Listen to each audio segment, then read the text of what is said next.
বাবার কচু শাক খেতে ইচ্ছে করছে, তাই জন্য কচু শাক তুলতে এসছে। বড় বউ দুজনে একেবারে কচু শাকের পেছনে পড়েছে। তাহলে লোকে নিয়ে যাবে, আমাদের পাশে অনেকজন কাটতে এসেছিল, ওই জন্য আমরা আজকে আগে আগে খেয়ে নেবো। আর রাস্তার ধারে না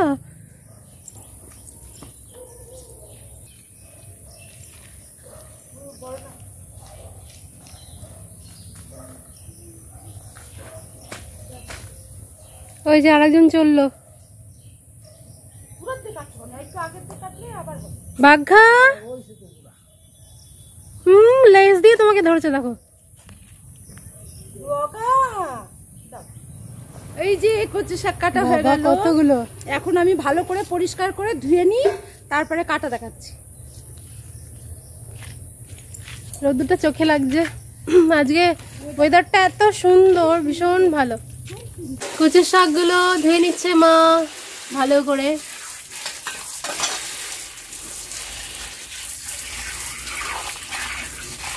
এই সব ধোয়া হয়ে গেছে মায়ের, পরিষ্কার করে একদম। কচু শাকগুলো খুব টেস্টি হয়।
মায়ের হাতে তোলা উনান। হ্যাঁ, ভিজে গেছিল, আবার শুকিয়ে গেছে।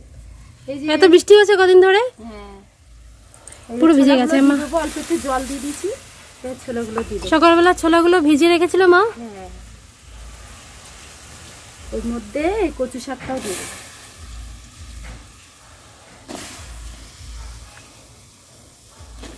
বাইরে রান্না করতে আনন্দ লাগে,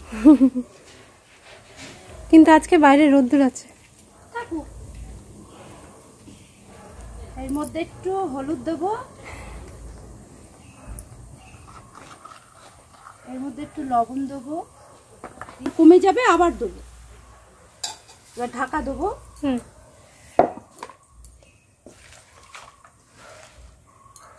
শাক, এখানে কলমি শাক। এটা কলমি শাক, এটা একটা তরকারি বানাবো। ধোয়া। আজকে আমার মা খুব কষ্ট করছে। কষ্ট না, ভালো লাগে আমার। তবে আজকে বলো না, আমার মা এরকমই কষ্ট করে। কচু শাক ভাপ দেওয়া হয়ে গেছে, এদের একটু চিপে চিপে জলটা বের করে নিলাম। ওটা তুলে দেখে নাও, জলটা নিচে জলটা পড়েছে, এই যে হ্যাঁ কালো জলটা বেরিয়ে গেছে। এবার রান্নার প্রসেস। সাদা তেল,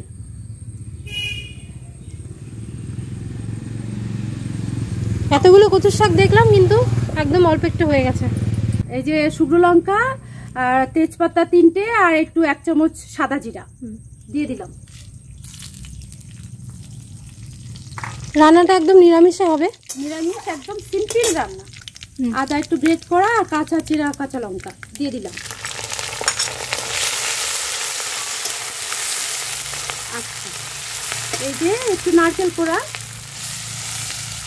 এটাও দিয়ে দিলাম।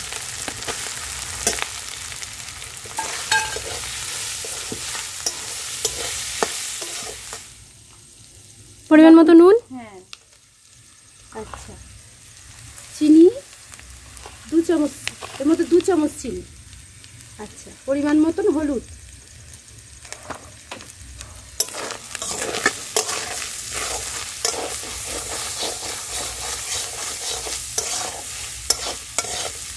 এই যে কষানো হয়ে গেছে,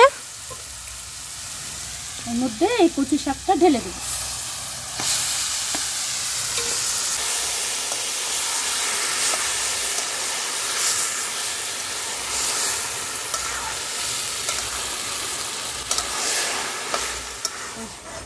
এটা তো হতে অনেক দেরি হবে, একটু টাইম লাগবে। তো মা এটা করতে থাকুক, আমি অন্য কাজ করে নি মা। হ্যাঁ, আমি এটা নাড়াতে থাকি।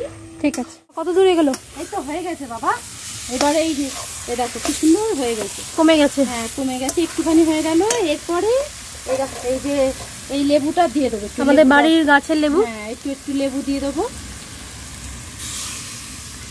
নাহলে গলা চুলকাতে পারে, এই জন্য মা গলা চুলকাবে না, তবু দিয়ে দিলাম টেস্টের জন্য টক হ্যাঁ। হালকা একটু নাড়ি চাড়িয়ে নিচ্ছে লেবুর রসটা দিয়ে। হ্যাঁ এই যে হয়ে গেছে।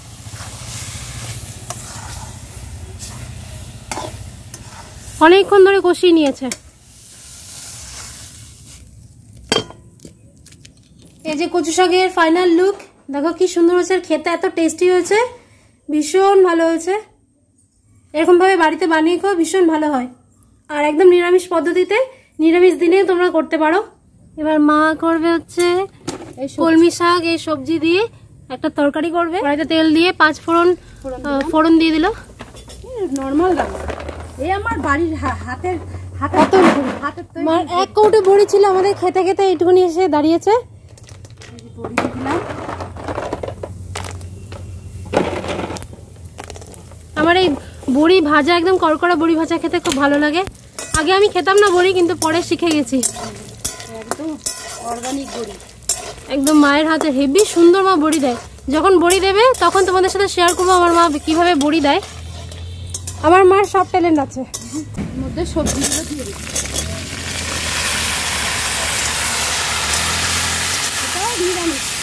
এটাও নিরামিষ পদে।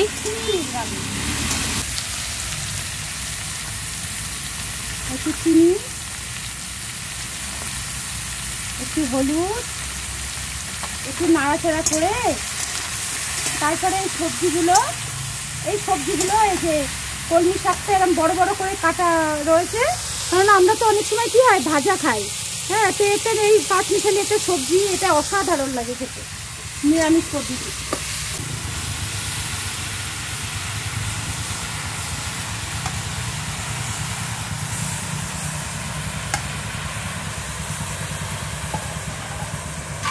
এবার চাপা দিয়ে দিলাম, এটা হতে থাকবে। এই যে হয়ে এসছে, মা মাঝখানে একটুখানি জল দিয়ে তারপরে এটাকে করে নিয়েছিল, দেখাতে পারিনি কারণ আমার ভাই ফোন করেছিল, ভিডিও কল কথা বলছিলাম।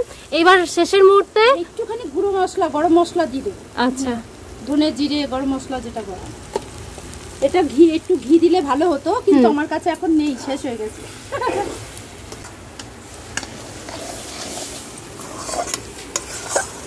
খুব সুন্দর একটা নিরামিষ তরকারি, কলমি শাক দিয়ে সবজি এত সুন্দর হয়েছে নিরামিষ পদ্ধতিতে। এটাও খেতে বসে পড়েছি। আর আজকের মেনু তোমাদের দেখিয়ে দিই। কলমি শাকের চচ্চড়ি, আর এখানে আছে কচু শাক, নিরামিষ পদ্ধতিতে এই দুটো রান্নাই। আর এটা হচ্ছে কাঁকড়া, একদম রসা রসা, আর হচ্ছে ভাজা ভাজা টাইপ, একদম মশলা দিয়ে ভাজা ভাজা টাইপ, গায়ে গায়ে মশলা। হ্যাঁ, এই হচ্ছে আমাদের মেনু।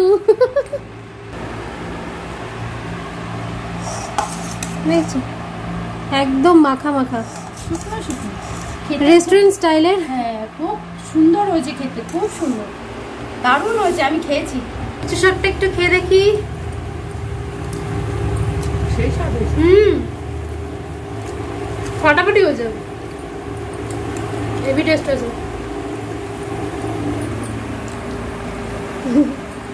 ভালো হয়েছে, নিজে রান্না করেছে, নিজেই ভালো করছি। না, সত্যি ভালো হয়েছে, ভীষণ ভালো হয়েছে। আজকে সন্ধ্যাবেলা রান্নাঘরে কে? বাবা কি করছো? ওরে বাবা, চা হচ্ছে এখানে। এই সাবাস, আজকে তাহলে আমাদের বাবা চা করে খাওয়াবে। বাবা ঘেমে গেছে গো। বাবা চা খাওয়াবা তাহলে আমাদের? ঠিক আছে করো। ফেলেই দিচ্ছে সব চা। হাত কাঁপে না? বাবার হাত কাঁপছে। যাই হোক, ফেলো আর যাই করো, তোমার হাতে চা তো খাবো। বাবা আগে বউকে, ও মা আগে তোমাকে দিল। ওই দেখো নাও তোমার বরের হাতে চা। সাবাস, খুশি এটা দেখো। এরকম মাঝে মধ্যে একটু চাটা করে খাইও, ভাল লাগবে। Thank you, thank you. অনেক ভাগ্য করলে তবে বাবার হাতে চা পাওয়া যায়। খুব গরম লেগে গেছে গো চা করে। কোথায় গেল? এই চা করে গরম লেগে গেছে গো। কি খাটনি বলো। একদম একদম সেই সেই। আজকে চা খেতে খেতে, বাবার হাতে চা খেতে খেতে ব্লগটা শেষ করি। দেখো আগে চাটা খেয়ে দেখি, দাঁড়াও। ভালো চা মানে সত্যি। আর বাবা হচ্ছে একদম, বাবার হাতে যদি চা খেতে হয় তাহলে জল কম আর দুধ বেশি। মানে পিওর দুধের চা করতে পারলে ভালো হতো না বাবা। তোর বাবা হলো ওই চেন্নাইতে, যে কোন হসপিটালে কাজ করতাম, চেন্নাইতে যখন হসপিটালে ছিল ওর বাবা, তখন 5 লিটার দুধের চা বানাতো না? 5 লিটার না, 15 লিটার। 15 লিটার একবারে বড় গাউতে আমার সসপ্যান কিনছিলাম, বড় সসপ্যানে 2 সসপ্যান চা করতে। 15 লিটারের চা করতাম না, বাবা। ওই 1 সসপ্যান দুধ করতে হইতো পেশেন্টের জন্য, আর ডাক্তারদের আমি সে নার্সের জন্য ওই চা এক নিয়ে 15 লিটারে। আমার বাবা এক সময় হসপিটালে কাজ পেয়েছিল, সেই সময় কাজ করতে যখন চেন্নাইতে, সেই সময়ের ঘটনা। বাবা তখন হচ্ছে 15 লিটারের চা বানাতো। তো সবাইকে চা খাইয়েছে, আমাদেরকে চা খুব কম খাওয়া। তখন তো ডিউটি ছিল না, নাইটে ডিউটি থাকলে ওইটা করছিল। আর মা সারাদিন ধরে খাটাখাটনি করে, সন্ধ্যাবেলাটা আমি যা করি আমি করি, চা থেকে শুরু করে যদি খাবার বানাতে হয় সব আমিই করি, মাকে একটু রেস্ট দিই। কিন্তু এখন আমার একটু কোমরে লেগেছে হট করে, মানে হ্যাঁ সন্ধ্যা দিতে গিয়ে টান লেগেছে। তো বাবার হাতে চা খেতে খেতে আমি ব্লগটা শেষ করলাম। খুব ভালো হয়েছে বাবা চাটা, ভীষণ ভালো হয়েছে। তো সবাই খুব ভালো থেকো, সুস্থ থেকো, দেখা হচ্ছে নেক্সট ভিডিওতে। টাটা।